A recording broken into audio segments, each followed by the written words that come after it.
लोग क्या कर रहे हैं? आज एक नंबर ऑक्टल नंबर को पढ़ेंगे। मैं क्या बताने जा रहा हूं आपको?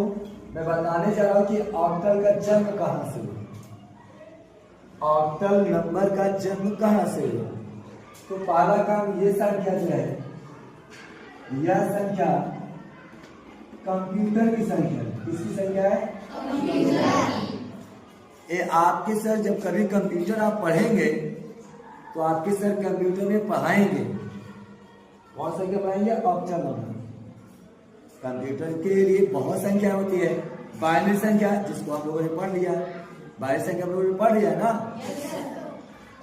दूसरे कंप्यूटर की संख्या को हम लोग पढ़ रहे हैं, ऑक्टल नंबर। ध्यान दीजिए, एक पोएम होती है जिसका नाम है सनेट।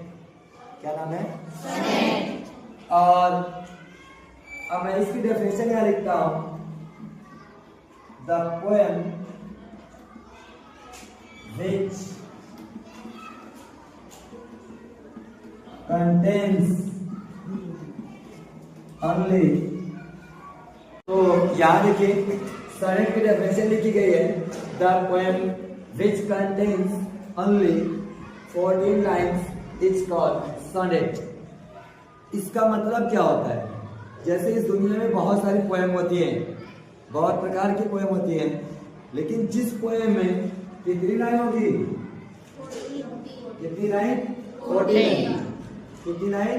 14। ओनली 14 लाइन की जो पोएम होगी उसको क्या बोलते हैं? Sonnet.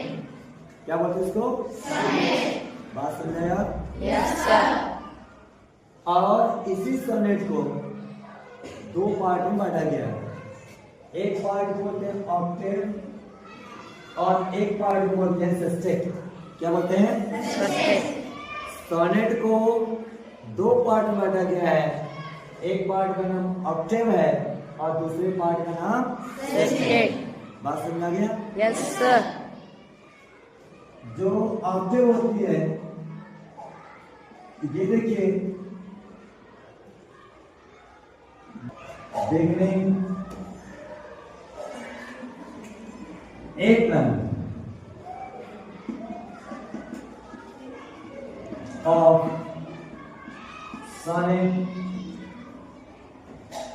the beginning 8 line of sonnet is called octave। ध्यान दीजिए, the beginning 8 lines of sonnet is called octave। जिस